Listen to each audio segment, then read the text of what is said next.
हर रोज एक नई कहानी देखने के लिए चैनल को सब्सक्राइब करें और बेल आइकन दबाना ना भूलें। नीता वैसे तो बहुत गुस्से वाली लड़की थी, लेकिन उसको मनाना बहुत आसान था। प्याज के पकोड़े देकर नीता को आसानी से मनाया जा सकता था।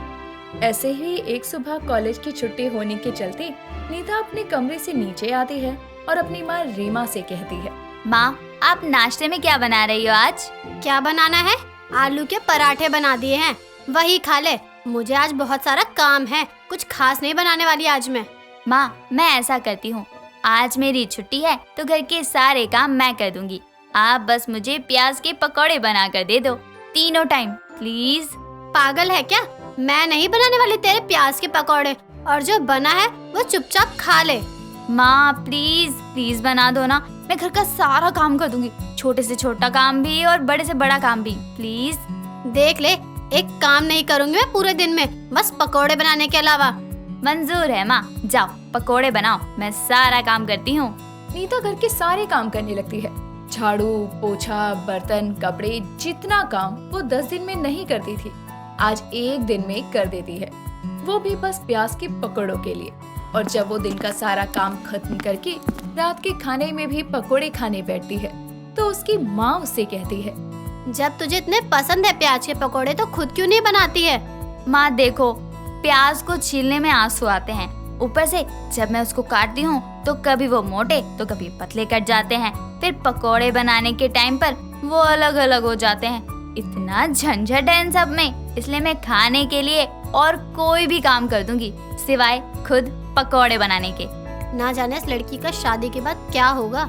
रीमा तो अपने घर में अपनी बेटी के प्याज के पकोड़े खाने की फरमाइश पूरी कर देती है, पर 1 महीने बाद अब नीता की शादी एक मेहुल नाम के लड़के से होती है और वो अपनी ससुराल आ जाती है, जहाँ उसकी सास मधु उसको पहली रसोई में बनाने वाले पकवान के नाम बताते हुए कहती है, देख बहू, आज तेरी पहली रसोई है तो तू एक काम कर, हलवे के साथ साथ सबके लिए प्याज और आलू के पकोड़े भी बना लियो नाश्ते में, यही सही रहेगा।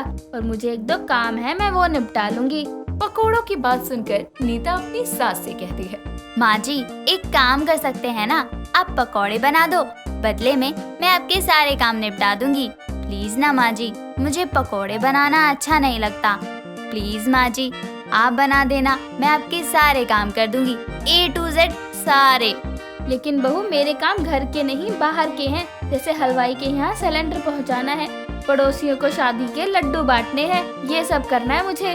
कोई नहीं माँ जी, मैं सब कर दूंगी, बस आप पकोड़े बना दो प्लीज। नीता के बार बार मनाने के कारण मधु उसके लिए पकोड़े बनाने लगती है और नीता घूंघट करके मोहल्ले में लड्डू बांटने जाती है, जहाँ नई बहू को अपनी शादी के लड्डू बांटते देखकर मधु की पड़ोसन कमला कहती है, अरे ये क्या बहू, तेरी सास कहाँ है? बहू को मुंह दिखाई से पहले ही मोहल्ले में लड्डू बांटने भेज दिया, खुद कहाँ है? पकोड़े तल रही है क्या? आंटी जी, माँ जी सच में पकोड़े ही तल रही हैं। वो क्या है ना, मुझे पकोड़े तलने अच्छे नहीं लगते, इसलिए मैंने माँ जी से कहा कि माँ जी आपके हिस्से का काम मैं कर देती हूँ, बस आप पकोड़े तल दो।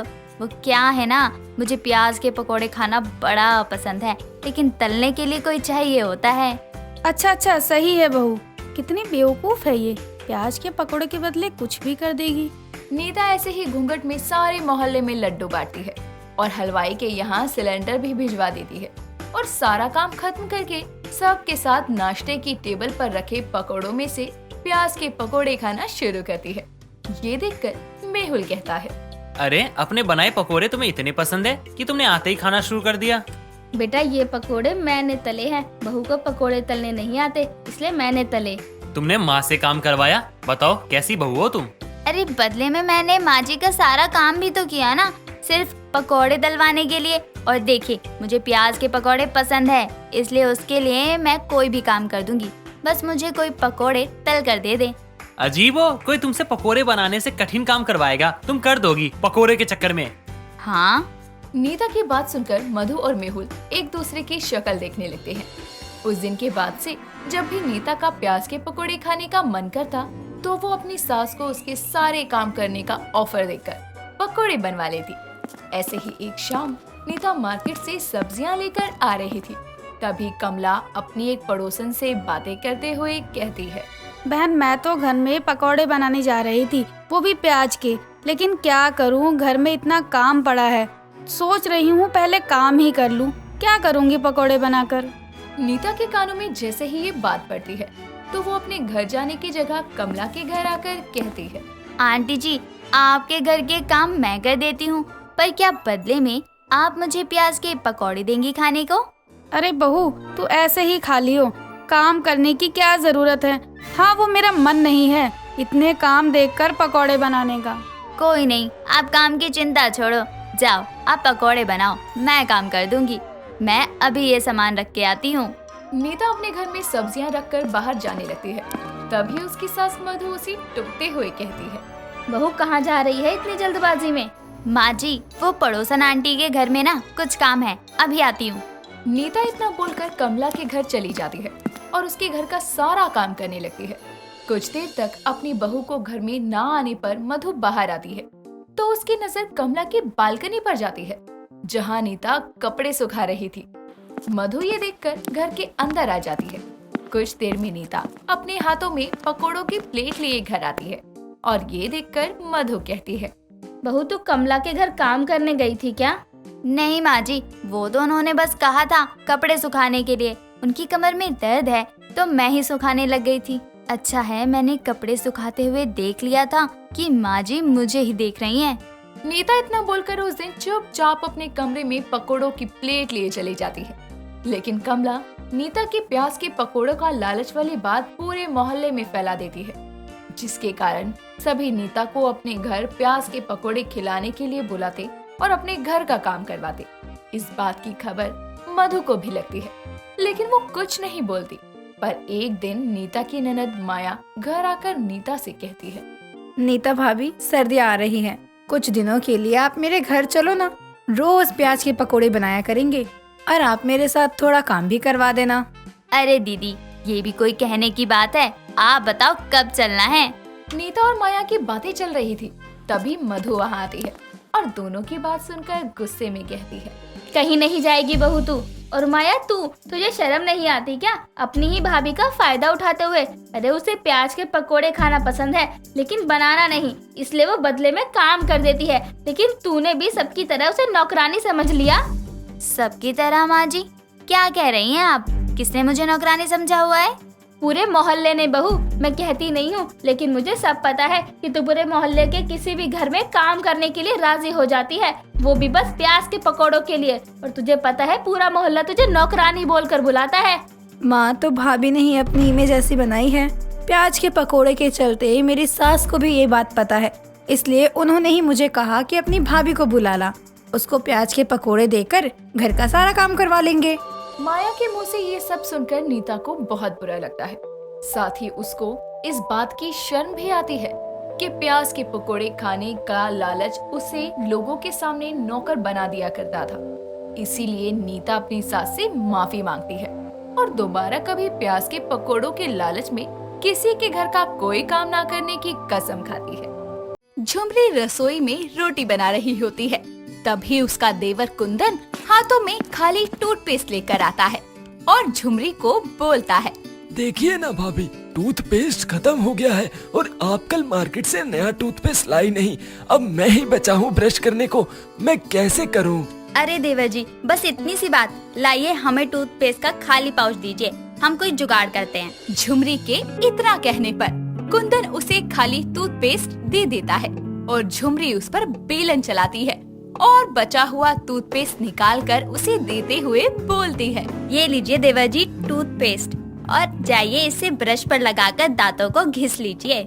सच में भाभी, आपके जुगाड़ का कोई जवाब नहीं। अब जाइए। कुंदन वहाँ से चला जाता है और थोड़ी देर बाद उसका पति इतेश हाथों में खराब रेजर और ब्लेड का पैकेट लेकर रसोई में आता है।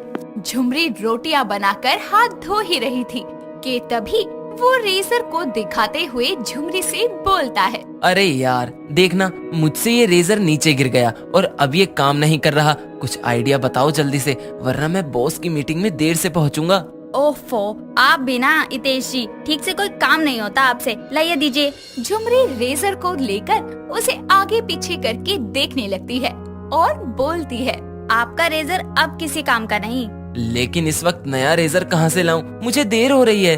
रुकिए, हम कुछ करते हैं। झुमरी थोड़ा सोचने के बाद बोलती है। आइडिया, पहले आप हमें एक कागज और ब्लेड ला कर दीजिए। लेकिन उसका क्या करोगी तुम? अरे लाइए तो सही, उसके बाद जुगाड़ करते हैं एक नया रेजर बनाकर। हितेश फटाफट से एक पेपर और ब्लेड लेकर आता है और उसे देते हुए बोलता है। ये लो। अब आगे आगे देखिए होता है क्या। झुमरी पेपर से एक स्ट्रॉ बनाती है और उसे ब्लेड के खाली बीच के हिस्से में फंसाकर एक नया रेजर तैयार करती है। झुमरी अपने पति को नई हैंडमेड रेजर देते हुए बोलती है। इस हैंडमेड रेजर को बड़ी सावधानी से इस्तेमाल करना आप, वरना कट लग सकता है। ये सच में काम करेगा ना? आज की सरकार पर भरोसा हो ना हो, लेकिन इंडिया के होनार जुगाड़ुओं पर भरोसा ना हो ऐसा हो ही नहीं सकता। इतना कॉन्फिडेंस? तब तो मैं इसे जल्दी से ट्राई करता हूँ। हितेश उस जुगाड़ू रेजर को आहिस्ता आहिस्ता इस्तेमाल करता है और थोड़ी ही देर में वो अपना सफाचट मुखड़ा लेकर झुमरी के पास आकर बोलता है। सच में यार, ये तो काम का निकला और कोई कट भी नहीं लगा इस हैंडमेड रेजर से। हम तो कह ही रहे थे, लेकिन आज ही ऑफिस से आते वक्त नया रेजर ले आना ये वाला ठीक नहीं है। इमरजेंसी में तो काम निकल गया, लेकिन रोज के इस्तेमाल के लिए बाजार वाला ही ठीक है। लेकिन अब जल्दी से तैयार होकर निकलिए। अबे शिट, मैं लेट ही हो जाऊंगा। हितेश तैयार होकर ऑफिस चला जाता है। दोपहर के वक्त झुमरी और उसकी ननद निहारिका कॉलेज का प्रोजेक्ट बना रही होती है और तभी लाइट चली जाती है। ये देखकर झुमरी उसे टॉर्च जलाने के लिए कहती है। निहारिका ड्रॉर में से टॉर्च निकालकर जलाती है। टॉर्च जलाने पर भी उन दोनों को सारी चीजें दिख तो रही थी, लेकिन ये जो लाइट थी प्रोजेक्ट बनाने के लिए सक्षम नहीं थी। निहारिका मुंह बनाते हुए अपनी भाभी झुमरी से बोलती है। शिट, भाभी इस लाइट को भी अभी ही जाना था क्या? झुमरी भाभी कुछ कीजिए ना, ऐसे तो मेरा प्रोजेक्ट कंप्लीट ही नहीं हो पाएगा। क्या करे क्या करे क्या करें? झुमरी कुछ देर तक तो सोचती है और फिर अचानक से चुटकी बजाकर बोलती है। अरे मिल गया जुगाड़। निहारिका, तुम 2 पतले दुपट्टे लेकर आओ और एक टॉर्च तो है ही हमारे पास, दूसरी माँ जी के कमरे से ले आओ। लेकिन आप दुपट्टों का क्या करोगी? बताते हैं, पहले सामान तो ले आओ जल्दी से। झुमरी की बात सुनकर निहारिका अपनी माँ के कमरे में जाकर उनकी ड्रॉर से टॉर्च निकालकर ले आती है और अपने कमरे की अलमारी से 2 पतले दुपट्टे लेकर आती है। झुमरी एक टॉर्च को दुपट्टे से निहारिका के सर पर बांध देती है और दूसरा अपने सर पर। ये तरकीब देखकर निहारिका बोलती है। वाह झुमरी भाभी, छा गई आप। ऐसे आइडियाज आप लाती कहाँ से हैं? अरे हम एक पिक्चर में देखे थे कि रात में एक बिजली ठीक करने वाले की टोपी में टॉर्च फिक्स थी, जिसे जलाकर वो खंभों पर चढ़कर काम किया करता था। इस जुगाड़ से उसको दोनों हाथों से टॉर्च पकड़ने की जरूरत ही नहीं पड़ती थी। बस उसी का तरीका याद आया तो हम बना दिए। भाभी हम तो चलते फिरते जुगनू बन गए। हाँ सही कहा। चलो दोबारा शुरू करते हैं प्रोजेक्ट बनाना। वो दोनों मिलकर निहारिका का प्रोजेक्ट खत्म करने ही वाले होते हैं कि तभी झुमरी की सांस अंधेरा होने की वजह से गिर जाती है, जिसकी वजह से उसकी कुर्सी का एक पैर भी टूट जाता है। अनामिका चिल्लाते हुए बोलती है। हाय राम, लग गई मुझे। अरे कोई तो मुझे आकर उठाओ। झुमरी बहू, ओ झुमरी बहू। झुमरी अनामिका की आवाज सुनकर आती है, तभी लाइट भी आ जाती है। झुमरी उसे उठाकर बेड पर लिटा देती है और उसके सर पर दुपट्टे से बंधी टॉर्च को देखकर अनामिका बोलती है। ये सिर पर टॉर्च जलाए क्यों घूम रही है? माँ जी, वो लाइट चली गई थी ना और छोटी का प्रोजेक्ट बनाना था, इसलिए टेम्पररी जुगाड़। अब तो उतार दे इसको, बंदरिया लग रही है। बहू एक काम कर, ये कुर्सी टूट गई मुझसे अंधेरे में, तू इसको कचरे में फिकवा दे जरा। अरे नहीं माँ जी, इसे फेंकने की क्या जरूरत आ पड़ी? अभी तो इसकी एक टांग टूटी है ना, मैं उसकी टांग का बंदोबस्त करती हूँ। आप मुझे थोड़ा टाइम तो दो सोचने का। अरे तू भी ना अपने जुगाड़ू दिमाग को न जाने कैसे कैसे चलाती है। आपकी ये समस्या सुलझ गई समझो माँ जी। झुमरी नाम है मेरा, अपने जुगाड़ से पूरी दुनिया हिला देंगे। इतना बोलकर वो कुर्सी की एक टांग की जगह खाली आटे के कंटेनर को लगा देती है और जिससे कुर्सी सेट हो जाती है। और अनामिका से झुमरी बोलती है। देखिए सासू माँ, आपकी कुर्सी को काम में ले आए हम, लेकिन एक दिक्कत है, ये कुर्सी एक जगह ही रहेगी, क्योंकि अगर कंटेनर हटाया तो कुर्सी गिर जाएगी और उस पर बैठने वाले को चोट लग जाएगी। अगर इसे फिक्स करना ही है तो खिड़की के पास फिक्स कर। तुझे तो पता ही है मैं वहीं बैठती हूँ। ठीक है माँ जी। झुमरी उस कुर्सी और कंटेनर को खिड़की के पास टिका देती है और तभी डोरबेल बजती है। झुमरी दरवाजा खोलकर देखती है तो उसके घर में कुछ मेहमान आ जाते हैं। अनामिका कमरे से बाहर आकर लिविंग रूम में बैठ जाती है और उन लोगों से बातें करने लगती है। झुमरी उन लोगों के लिए चाय नाश्ते का इंतजाम करने के लिए रसोई में जाती है, जहां वो गैस लाइटर से ऑन करती है, लेकिन स्टोव ऑन नहीं होता। थोड़ी देर बाद उसे पता चलता है कि गैस खत्म हो गया है और वो कुछ सोचते हुए बोलती है, हे भगवान, अब क्या करें? माँ जी भी उन लोगों के साथ बैठी हुई हैं। उन्हें कैसे बताएं कि गैस खत्म हो गई है? अब हमें ही कुछ करना पड़ेगा। हाँ, एक इलाज हो सकता है, क्यों ना हम इलेक्ट्रिक स्टोव का इस्तेमाल करें। झुमरी इलेक्ट्रिक स्टोव पर चाय बनाने के लिए सोचती है, लेकिन इत्तेफाक से वो भी खराब हो गया होता है। जिसके बाद झुमरी को एक तरकीब सोचती है और वो घर की आयरन उठा कर लाती है, जिसके बाद में वो 5-6 किताबों से एक पुल तैयार करती है और उसके बाद प्रेस पर चाय का बर्तन रखकर उसमें चाय और नाश्ता बनाती है। जिसके बाद जैसे ही मेहमान चले जाते हैं, झुमरी ये बात अपनी सास को बताते हुए बहुत हंसती है। तभी अनामिका उसे मिसाल देते हुए बोलती है, तू महान है, तेरे दिमाग का कोई मुकाबला नहीं है। किसी ने सही ही कहा है, जरूरत ही आविष्कार की जननी है। देसी जुगाड़ वाली बहू है मेरी। माँ, मेरी अब 20 साल की उम्र हो गई है, मगर अब तक मेरे सपनों का राजकुमार नहीं आया। क्या जीवन भर मुझे उसका इंतजार करना होगा? अरे बावली लड़की, तेरी अभी 20 साल ही उम्र हुई है और तू कोई बुढ़िया नहीं हो गई जो तेरी शादी नहीं होगी। शादी करने से पहले शादी का मतलब तो समझ ले। तो आपको क्या लगता है माँ, मुझे शादी का मतलब नहीं पता?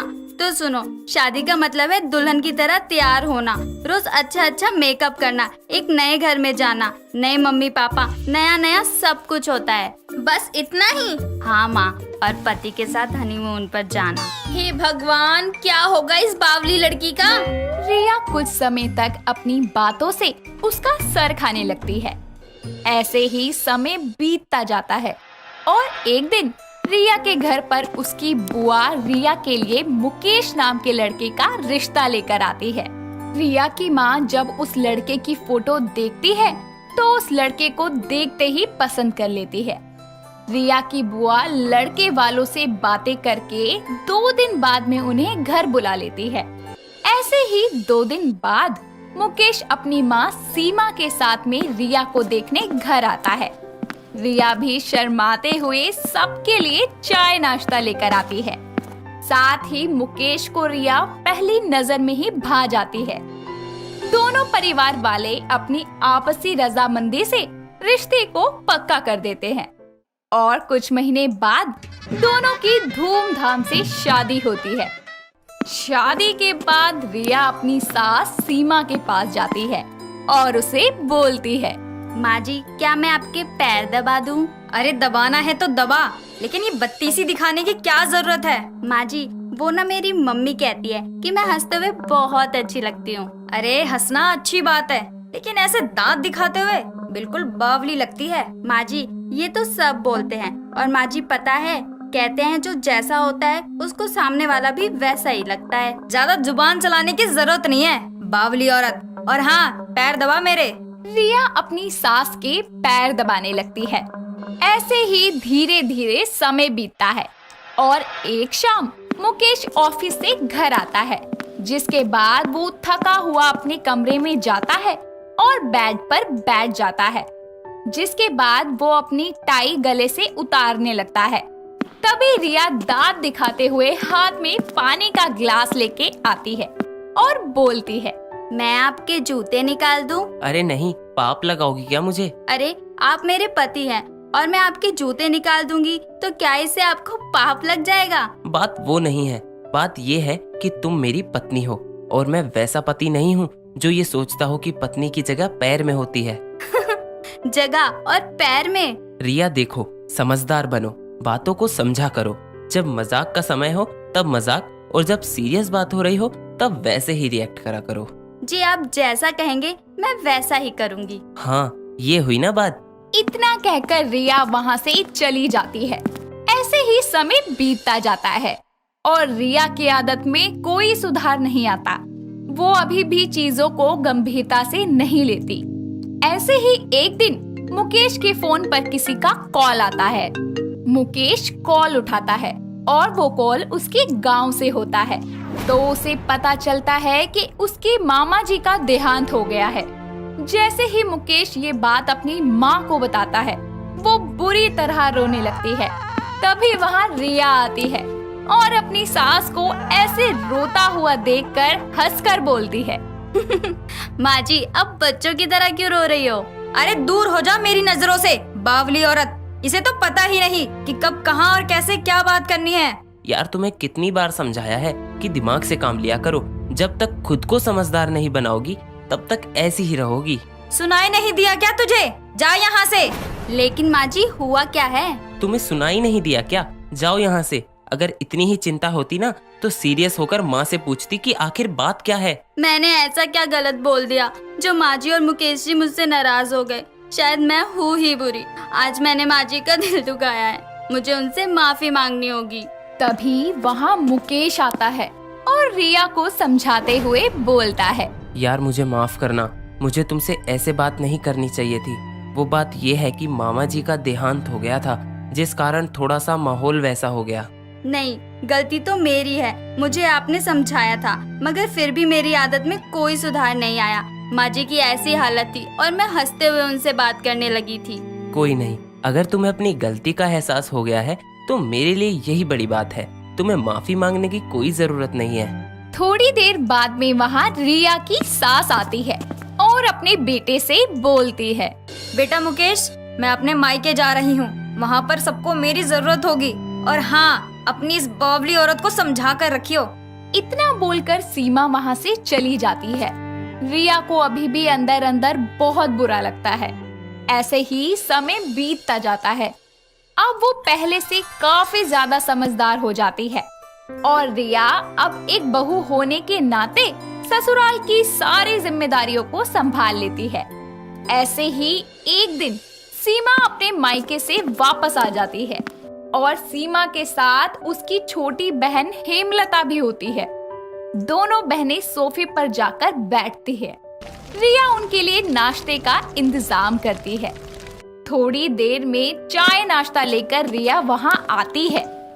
हेमलता जब रिया के हाथ का बना नाश्ता करती है तो उसकी तारीफ करते हुए बोलती है, वाह सीमा दीदी, आपकी बहू के हाथ में तो जादू है। हाँ हाँ, इसके मुंह में भी जादू है, जब देखो तब फाड़ती रहती है। अरे दीदी, कुछ बच्चे होते ही हैं हंसमुख, जो कि हंसते हुए बहुत अच्छे लगते हैं। वैसे ही आपकी बहू है। बस बस, अब जब तू यहाँ रुकने ही वाली है तो तुझे क्या ही बताऊँ इसकी हरकत के बारे में, तो खुद देख लियो। ऐसे ही समय बीतता जाता है।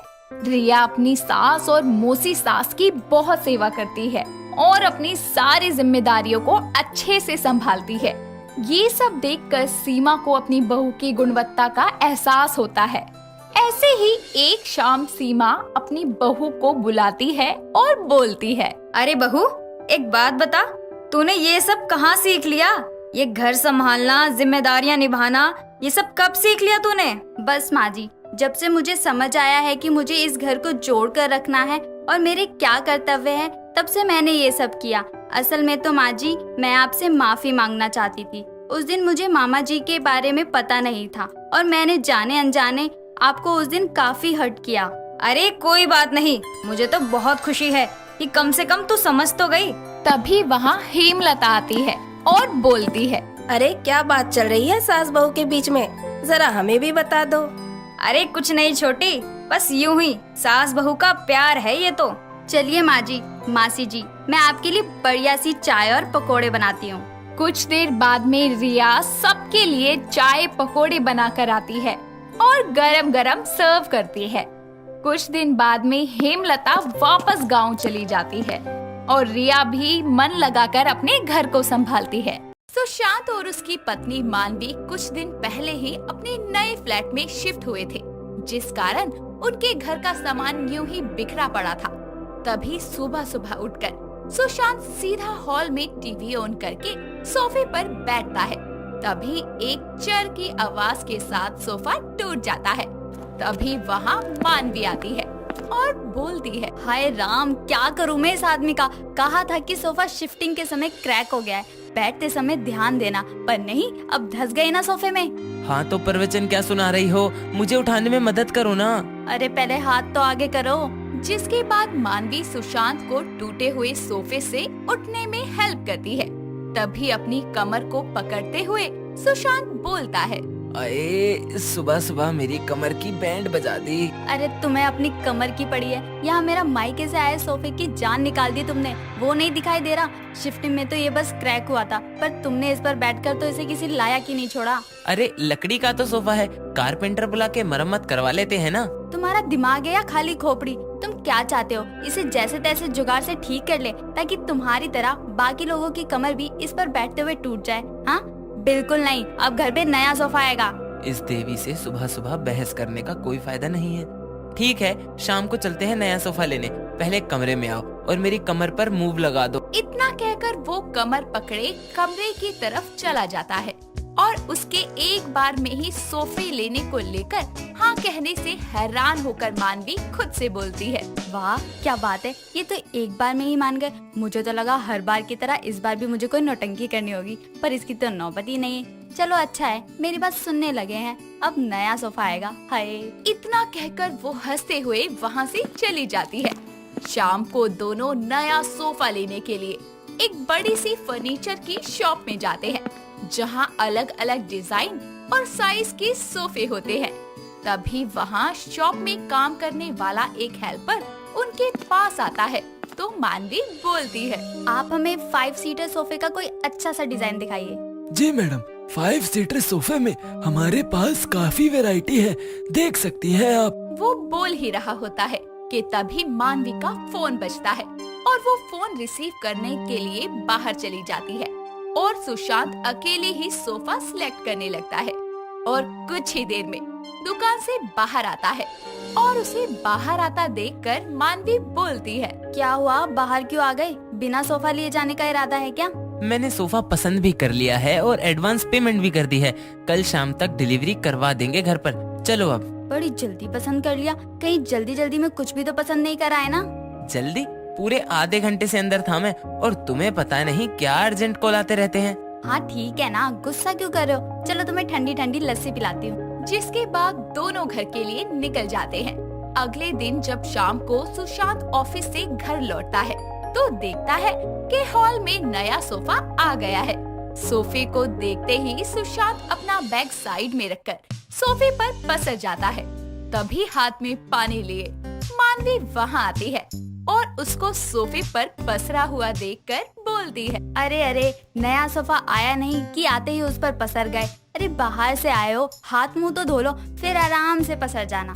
अरे मानवी, मेरी पसंद तो सच में बेस्ट निकली। ये सोफा कितना सॉफ्ट और कंफर्टेबल है।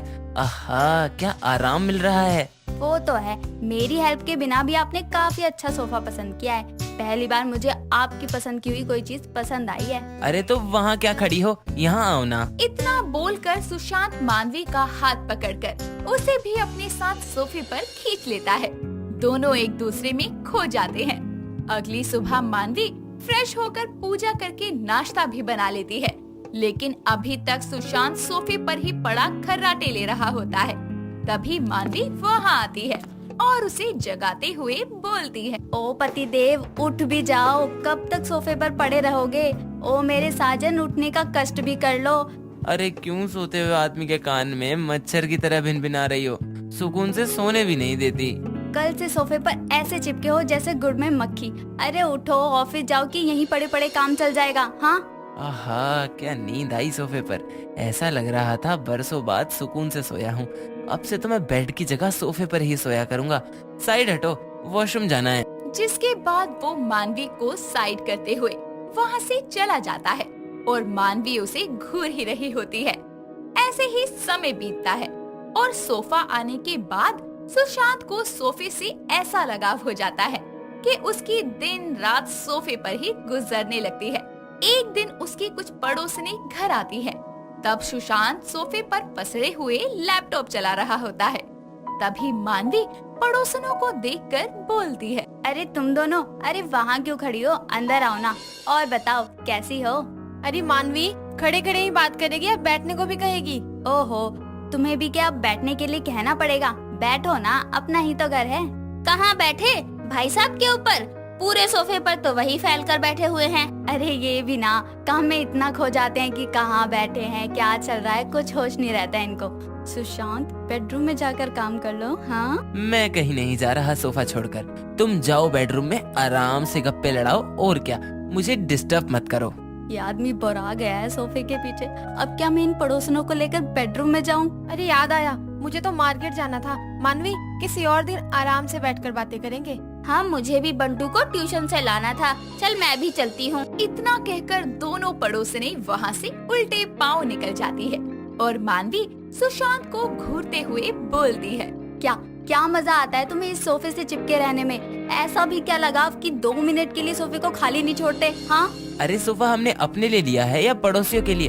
और मुझे इस सोफे से बहुत प्यार है। मेरा मन नहीं लगता कहीं और बैठने में। हाँ, वो तो मुझे दिख ही रहा है। खाना पीना, सोना, उठना, बैठना सब कुछ सोफे पर ही होता है तुम्हारा। वो तो तुम्हारा बस नहीं चलता, वरना तुम तो नहाना धोना भी इसी पर कर लो। हाँ। इतना सुनाकर मानवी मुंह बनाते हुए वहाँ से चली जाती है, पर सुशांत पर उसकी बातों का रत्ती भर भी फर्क नहीं पड़ता। उसी रात सोफे पर ही खाना खाने के बाद सुशांत मानवी को आवाज लगाते हुए बोलता है, मानवी जान सुनो ना। क्या हुआ? आ गई ना मेरी याद? आओ ना बेबी, कब तक सोफे पे रहोगे? अब बेड पर भी आ जाओ।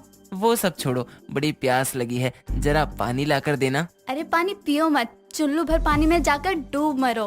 कैसे पति हो, बीवी को बेड पर अकेला छोड़ इस मुँह सोफे से लिपटे पड़े हो। सही है, तुम लिपटो और इसी से रोमांस कर छोटी छोटी कुर्सियों के बाप बनना। इस सोफे ने तो जिंदगी में रोमांस की छुट्टी ही कर दी है। इतना बोलकर वो अपना सर पकड़ लेती है। ऐसे ही दिन बीतते हैं। एक दिन वो मार्केट से घर आ रही होती है, तभी देखती है कि पड़ोस के घर में 2 आदमी कंप्यूटर उठाए गाड़ी में लोड कर रहे हैं। तभी मानवी बोलती है, अरे ये कंप्यूटर तो तुमने बंटू के लिए लिया था ना, फिर तुम इसे कहाँ भिजवा रही हो? भिजवा नहीं रही, बल्कि ऑनलाइन बेच दिया। जब देखो खाना पीना छोड़कर बस इसी पर गेम खेलता रहता था।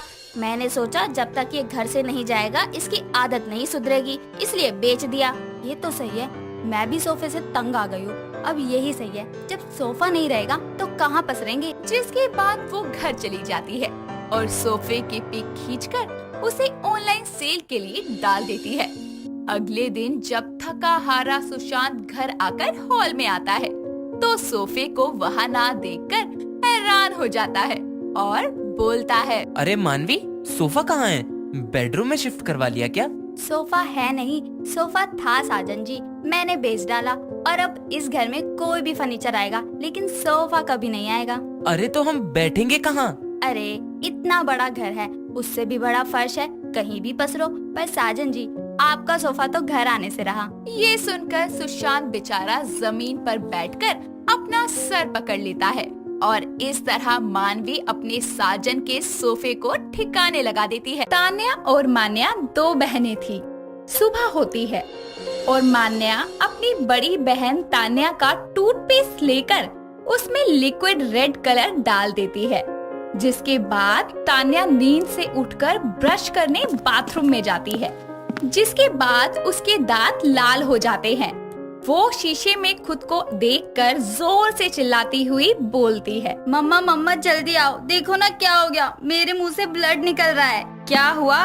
क्यों सुबह सुबह घर को सर पे उठा लिया तुम लोगों ने? मम्मा मेरे मुंह से खून निकल रहा है। अरे तो कौन सा अकाल पड़ गया? मुंह से नहीं दांतों से निकल रहा है ना, इतना घिस क्यों रही थी? मम्मी, दीदी अपने कमरे में छुप छुप कर चॉकलेट खाती है, उसी की वजह से इन्हें गम ब्लीडिंग हो रही है।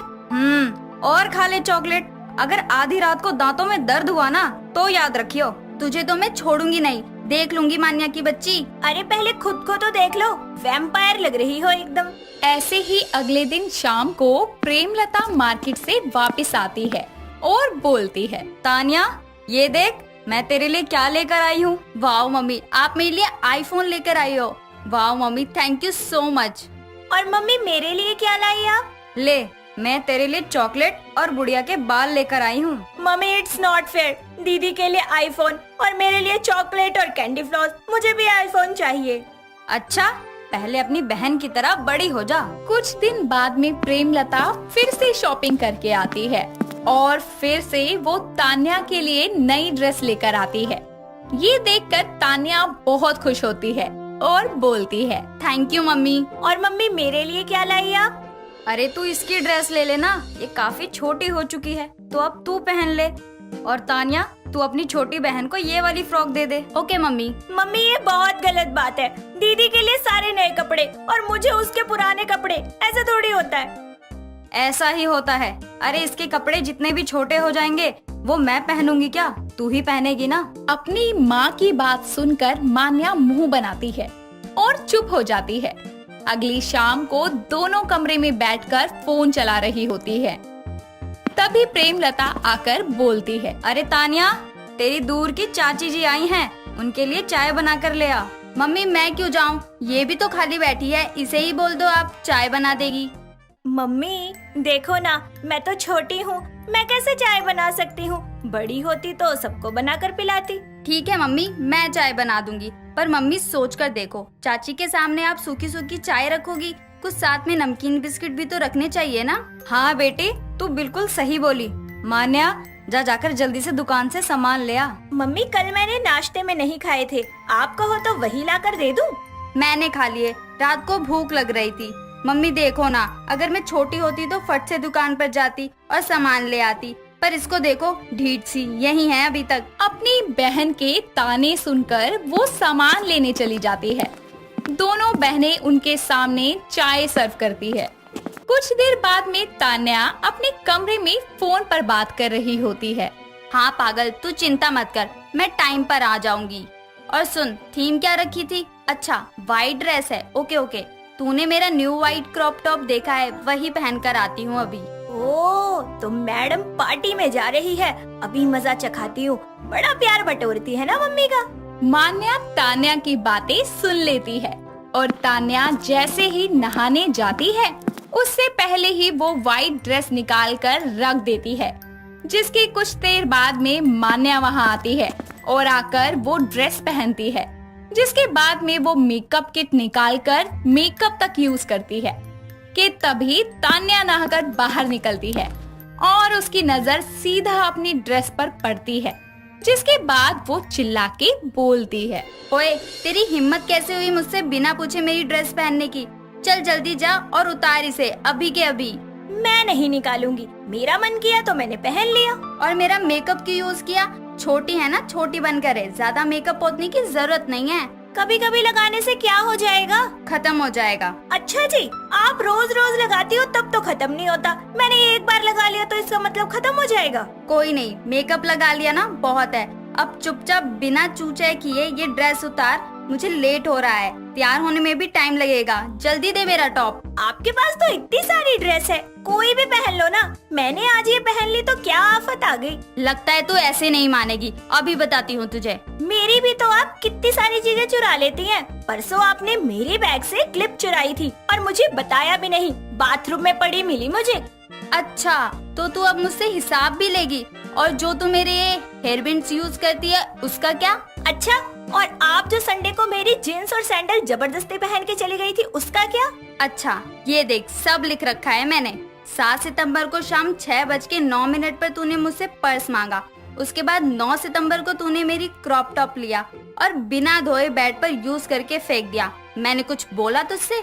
अच्छा, मैंने भी लिस्ट बनाकर रखी है। आपको क्या मैं पागल नजर आती हूँ? ये देखो, दोपहर के 3 बजे आपने मेरा टेडी बियर वाला पर्स लिया और वापस आकर ही उसकी चैन भी खराब कर दी। शाम को 6 बजे आपने मुझे घूसा मारा क्योंकि मैंने आपको चार्जर नहीं दिया। अरे देती कैसे, वो तो आपके पास में रखा था। और वो आपका निकम्मा बॉयफ्रेंड रजत, सारा दिन उसके साथ घूमती रहती हो। क्या मैंने कभी कुछ कहा? तूने भी तो मम्मी के पर्स से पैसे चुराए थे, मैंने भी तो आज तक नहीं बताया तेरी इन गलतियों को। तो आप भी तो गलतियाँ करती हो, और क्या हो गया अगर मैंने चॉकलेट चुरा कर खा ली थी? ये मैंने क्या बोल दिया? हाँ, तूने मेरी चॉकलेट भी खा ली, वो मुझे वीडे दी थी। अब मैं तुझे नहीं छोड़ूंगी, तेरी तो। ये बोलते ही वो मान्या के साथ लड़ने लगती है और दोनों एक दूसरे से धक्का मुक्की करते हैं, एक दूसरे के बाल पकड़कर खींचते तक है। दोनों बहुत चिल्ला चिल्ला कर लड़ रही होती है, जिसके बाद उनकी आवाज सुनकर प्रेमलता आती है और बोलती है, अरे क्या हो गया? क्यों कुत्ते बिल्लियों की तरह लड़ रही हो आपस में? क्या हाल बना दिया इन्होंने घर का और खुद का भी। हे भगवान, इतनी बड़ी ऊँटनी हो गई हैं, लेकिन दिमाग एक ढेले भर का नहीं है। तान्या अपनी माँ को पूरी बात बताती है, जिस पर मान्या बोलती है, अच्छा, और आप जो मेरा सामान यूज करती है, मेरे कपड़े पहनती है, मैंने तो कभी कुछ नहीं कहा। मम्मी देखो ना, इसके पास तो और भी कपड़े हैं, ये वो भी तो पहन सकती है। बस बहुत हो गया दोनों का। अब अगर मेरे सामने जरा सी भी चूं-चां की ना तुम दोनों ने, तो दोनों की टांगे तोड़कर हाथ में दे दूंगी। दोनों जाके चुपचाप एक कोने में बैठ जाओ, और अगर दोबारा लड़ाई करी ना तो बिना सामान के घर से बाहर निकाल दूंगी। अपनी माँ की बात सुनकर दोनों एक एक कोने में चुपचाप बैठ जाती हैं और 2 घंटे बाद मान्या तान्या से बोलती है, दीदी सॉरी, मुझे माफ कर दो। सॉरी, मुझे भी तेरे साथ लड़ना नहीं चाहिए था। अच्छा, तूने मम्मी को मेरी बीएफ वाली बात क्यों नहीं बताई? फिर वो आपको डांटती और आप गुस्से में आकर मेरे पैसे चोरी करने वाली बात बता देती। चल कोई बात नहीं, अब से हम दोनों लड़ेंगे नहीं, प्यार से रहेंगे।